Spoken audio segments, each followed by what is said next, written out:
अस्सलामुअलैकुम।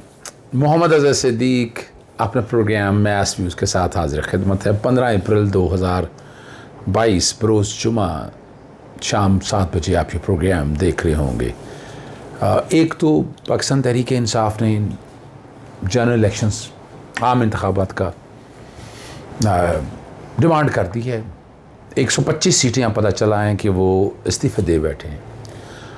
आर्टिकल 222 90 दिन में ज़िमनी इलेक्शन करवाने की पाबंदी लगाता है। 64 में इस्तीफ़ा दे दें तो सीट खाली हो जाएगी। यानी आप यूँ कह सकते हैं कि इतनी बड़ी तादाद में जब बाई इलेक्शन की तरफ जाने हैं तो जनरल इलेक्शन की तरफ जा सकती है और प्रेशर बिल्ड किया जा रहा है। मैं इलेक्शन बहरहाल देख रहा हूँ। नज़रसानी जो सुप्रीम कोर्ट के हवाले से मुकम्मल हो गई हुई हैं और वो बहुत जल्द फाइल हो रही हैं। झोंकली थी क्योंकि संडे वाले दिन तो सारा काम हो गया और जब फाइल करने गए थे वक्त गुजर गया एवार ने, अब दोबारा बहुत जल्द फाइल हो रही हैं। सारे पॉइंट उसमें लिए जा रहे हैं, एक एक चीज़ सामने लाई जाएगी कौम के। और वह फिर मैं स्पेसिस पे भी मैंने बात की, मैं फिर दोहरा देता हूँ। हमारा आर्गूमेंट बड़ा ज़बरदस्त है जो डेवलप किया है। आर्टिकल 95 बैकग्राउंड पे चल रहा है। 3 से 7 दिनों के अंदर vote of no confidence present होनी है। और मैं कॉन्स्टिट्यूशन तक होता मैं साथ दिए फिरता रहता हूँ। मैं आप लोगों के लिए पढ़ भी देता हूँ। 95 का बैकग्राउंड पे चल रहा होगा। A resolution refer to in clause 1, अब लफ्ज़ है shall not be, negative word use हुए हैं, voted upon before the expiration of 3 days, 3 दिन से पहले, और लेटर देन 7 days, और 7 दिन के अंदर अंदर, from the day on which such resolution is moved in the national assembly. ये 8 तारीख को, वो 7 तारीख को जो मुरासला आ गया था, केवल उसके बाद फाइल की थी 8 को।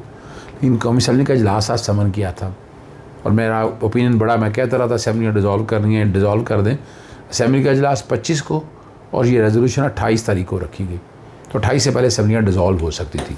चलें हम 28 को ही मान लेते हैं जो आर्गूमेंट हम रिव्यू में मेन, बाकी का आर्गूमेंट तो ले रहे हैं, आर्टिकल 69 भी ले रहे हैं। 28 से 3 तारीख तक, 3 तारीख आखिरी दिन था। 3 तारीख थी क्या था? आखिरी दिन था अदम एतमाद का। आर्टिकल 254 इस पर इतलाक़ नहीं होगा चूँकि लफ्ज़ नॉट सेल नॉट इस्तेमाल हुए, नेगेटिव लफ्ज़ इस्तेमाल हुए, यानी 7 दिनों के अंदर नहीं कर सके तो उसकी मैं वजह आपके सामने में रखूँगा क्या वजह है। 3 तारीख आ गई, रूलिंग दी, ख़त्म हो गई नो कॉन्फिडेंस। 3 तारीख को सुप्रीम कोर्ट चले गए। सुप्रीम कोर्ट ने कोई हुक्म इम्तनाई नहीं जारी किया। 3 तारीख को जजमेंट आ गई है सारी, कोई हुक्म इम्तनाई सुप्रीम कोर्ट ने दिया, ये रिकॉर्ड की बात है। तो वक्त चलता रहा, वक्त रुका नहीं। सुप्रीम कोर्ट रोक सकती थी, इस वक्त को साख्त कर सकती थी।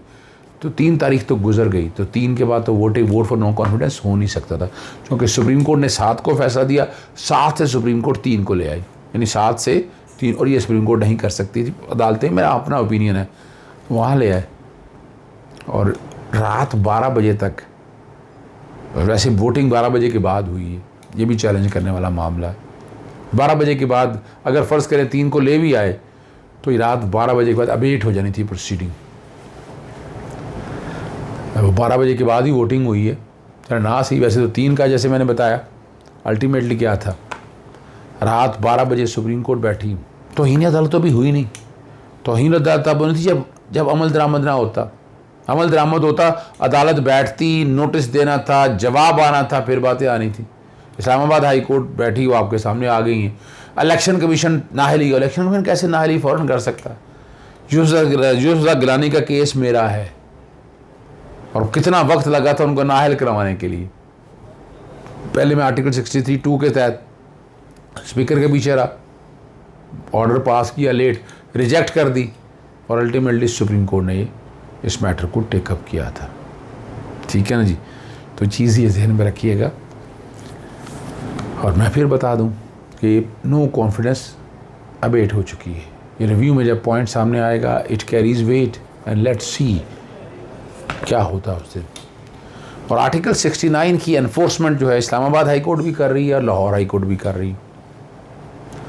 आज डिप्टी स्पीकर कौमी कासिम सोमनी जो कौमी असम्बली का इजलास ताख़ीर से बुलाने का इक़दाम जो है ना वो हाई कोर्ट में चैलेंज कर दिया गया था और लार्जर बेंच तश्कील दिया गया इसका। चीफ जस्टिस अतर मिनल्ला, जस्टिस आमिर फ़ारूक और जस्टिस बाबर सत्तार थे, और मुर्तज़ा जावेद अब्बासी थे मेंबर कौमी असम्बली। और ज़िक्र करते हैं कि 16 तारीख से तब्दील करके 22 अप्रैल कर दी, और कहना ये है कि उनके ख़िलाफ़ तहरीक अदम एतमाद ज़ेर गौर है। और ये यूँ कहते हैं ये कॉन्फ्लिक्ट ऑफ इंटरेस्ट का मामला, मफादात के तसादुम का सवाल उठता है। और वही उनके जो वकील कहते हैं कि वो अपनी मन मर्ज़ी से अपने इख्तियारात इस्तेमाल कर रहे हैं ताकि स्पीकर के इंतखाब में ताख़ीर हो सके। अब यही उनका भी ये कहना है, कासिम ने मुबीना तौर पर इस्लामी जमहूरिया पाकिस्तान के आर्टिकल 53 की खिलाफ वर्जी हुई इख्तियारात का इस्तेमाल किया, और साथ वो भी कहते हैं कि बदनीति पर मबनी है। और वो कहते हैं स्पीकर का असम्बली का इजलास 22 अप्रैल को सर्कुलर जारी हो गया और 13 अप्रैल को ये तलब किया गया था। अदालत ने सवाल में कहा है कि बहुत से सवाल उठाए हैं आपने, सबसे ज़्यादा अहमियत ये है और इसका जवाब दहिंदा को नोटिस जारी करने के बाद हदायत की जाती है।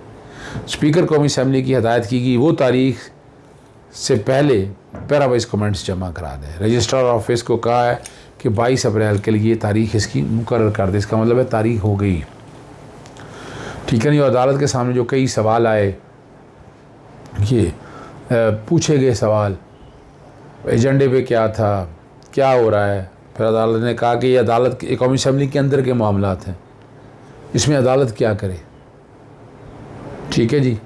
और ये उनके वकील ने कहा ये अंदरूनी मामला नहीं है। बहरहाल लार्जर बेंच ने ये दरख्वास्त को एडजर्न कर दी। अब तारीख वाला मामला तो ख़त्म हो गया। लाहौर हाई कोर्ट में डिवीज़न बेंच था, चौधरी परवेज़ लाई की इंट्रा कोर्ट अपील है फाइल की थी स्पीकर की तरफ से, उसकी समाअत हुई तो आज अदालत में इस्टेब्लिश कर दिया कि जो दोस्त मिजारी हैं वो बदनीति पे बाइस्ड है उनके जहन में। अच्छा, वो कह रहे हैं कि मुझे ज़बरदस्ती स्पीकर बनाया, मैं करूँगा। बताया गया कि रूल 13 के तहत पैनल ऑफ चेयरमैन है। आज अदालत के सामने जजमेंट पढ़ के बताई, उसके पैरा 2 में जो लिखा हुआ है, बैकग्राउंड पे शायद मैं ना चला सकूँ, ज़्यादा लंबा ना हो जाए, लेकिन आप लोगों के लिए समझ के लिए बड़ा ज़रूरी है, ठीक है ना जी, बहुत ज़रूरी है समझने के लिए कि अदालत ने क्या क्या है। उसमें दूसरा पैरा जो है ना वो ये है, it is directed that deputy speaker on the date fix 16 April shall proceed to elect the chief minister. तो यही कहा कि यहाँ तो अदालत ने हदायत दे दी, तो आर्टिकल 69 को सामने रखते हैं, ये आप ऐसी हदायत नहीं दे सकते। लाहौर हाई कोर्ट ने तारीख बदलने के इक़दाम को भी कानूनी करार दिया, वो नहीं सेटिसाइड किया। यहाँ बायस आ गया, फिर वो फ्लैटीज़ के वज़ीर आला का जिक्र हुआ, फ्लैटीज़ के वज़ीर आला का, यानी जो है ना दोस्त मिजारी तो बायस है उनके साथ। फ्लैटीज़ में गए, वहाँ इजलास मुंतखब कराया और वो फ्लैटीज़ का वज़ीर आला बन गया। चाहे वो एक नुमाइशी तौर पर ये काम किया गया था, लेकिन माइंड बड़ा वाज़े हो चुका था, ठीक है जी। ये अब मामला जो है आज लाहौर हाई कोर्ट का फ़ैसला, और कल इजलास होना है, और चौधरी परवेज़ लाई इसमें मेरी इतलात के मुताबिक जीत रहे हैं। पीटीआई पाकिस्तान मुस्लिम लीग ने पीटीआई के जितने वर्कर तोड़े हैं कल वो नाअहल भी हो जाएंगे। आप ये सारा मामला देख लेंगे। आज चलते हैं नवाज शरीफ को जो डिप्लोमेटिक पासपोर्ट जारी करने है दरख्वास्त जो है ना वो दायर हो गई है। नई बहादुर एडवोकेट ने दायर की है कि वतन वापसी पर गिरफ़्तार, ठीक है जी, सज़ा याफ्ता इश्तिहारी हैं, उस पासपोर्ट जारी करने से रोका जाए, नवाज शरीफ को वतन वापसी पर फौरी गिरफ़्तार किया जाए, ठीक है जी। और नवाज शरीफ को सेक्रेटरी दाखिला को और सेक्रेटरी खारजा को फ़रीक बनाया गया है इस दरख्वास्त के अंदर।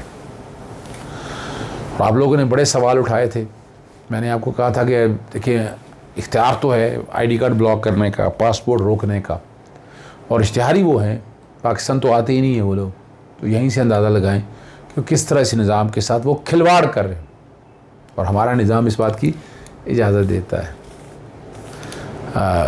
इलेक्शन कमीशन फ़ौरन फंडिंग केस की रोज़ाना की बुनियाद पर समाअत के बाद कर दिया गया, और इस्लामाबाद हाई कोर्ट के फ़ैसले की रोशनी में वो कहते हैं, और 1 माह में वो कह रहे हैं फ़ैसला करना, जो कि वहाँ पर गया मामला, वहाँ फ़ौरन फंडिंग को कहा एक्सपीडाइट करने का, तो अदालत की तरफ से ये सारा मामला आ चुका है। और लाहौर हाई कोर्ट ने चीफ सेक्रेटरी को और एडिशनल आईजी को कहा था कि आम लोगों को वहाँ पहुँचने दिया जाए, हालात ख़राब ना हो, पर्सनल ज़िम्मेदारी डाली।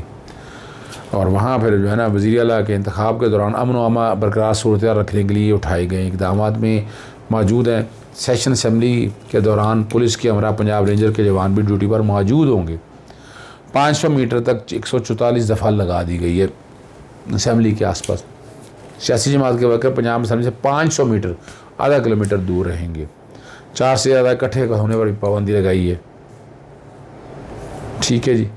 माल रोड या दीगर कोई रास्ता बंद करने पर सख्त कार्रवाई की जाएगी। किसी भी सियासी पार्टी के वर्करों को असम्बली के रास्ते में इज्तिमा की इजाज़त ना होगी। ये सारे जो DCO है ना वो सारा रखते हैं मामले में। अब चूँकि सियासी बात हो रही है, सियासी तरफ ही चाहते हैं। वफाकी हुकूमत की तश्कील जो है, ठीक है जी, और अब और ओहदों पर बरकरार रखने के लिए मुशावरत मुकम्मल कर ली है। आज जो है आपके सामने अब जो रखना है वफाकी हुकूमत की तश्कील और उसमें मुकम्मल क्या आज हल्फबरदारी होने का इम्कान है। पीपल्स पार्टी से स्पीकर का है जी राजा परवेज़ अशरफ मजबूत तरीन उम्मीदवार हैं। डिप्टी सेक्रेटरी जमीयत उलमा इस्लाम फेस से होगा। मुस्लिम लीग के 12 वज़रा, पीपल्स पार्टी के 7, JUI के 3 और एक वज़ीर मुमलिकत होगा। MQM को बहरी अमूर समेत वजारतें दी जाएंगी और BAP और BNP मैंगल को भी 2 वजारतें दी जाएंगी। ANP को वजारत मवासलात दी जाएगी। आज़ाद अरकान को वजारतें दिए जाने का इम्कान है। सिंध गवर्नर MQM जबकि पंजाब का पीपल्स पार्टी का होगा। मोहसिन दावड़ का भी सुना जा रहा है कि उसको भी बनाया जा रहा है। पता नहीं क्या निज़ाम है यहाँ पर। जो कुछ हो रहा है आप लोगों के सामने रखना है, मकसद है आपको पता चल सके कि क्या कुछ हो रहा है। ठीक है जी। और अगला आखिरी जो मामला आपसे डिस्कस करना है वो PTI सोशल मीडिया एक्टिविस्ट की गिरफ्तारी और घरों पर छापों का मामला है। जस्टिस अतर मिलाना ने हुक्म इम्तनाई जारी कर दिया। FI में नए डायरेक्टर आए हैं। वो चाहती हैं कि इस बात को यकीनी बनाए कि किसी की आज़ादी या ज़ाहिर राय पर हमला ना हो, मुतासर ना हो। अदालत ने यह दरख्वास्त जो है ना वैसे वो निपटा दी है। ठीक है जी।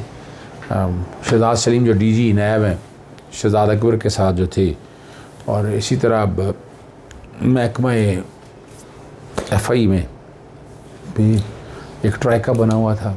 चलें, नोटिफिकेशन बैकग्राउंड पे चल रहा है। डायरेक्टर जनरल जो नायब जमील अहमद इतनार है उनकी जो है ना गिरफ़्तारी या उनकी इन्वेस्टिगेशन वो इस्लामाबाद के ज़िम्मे डाल दी है।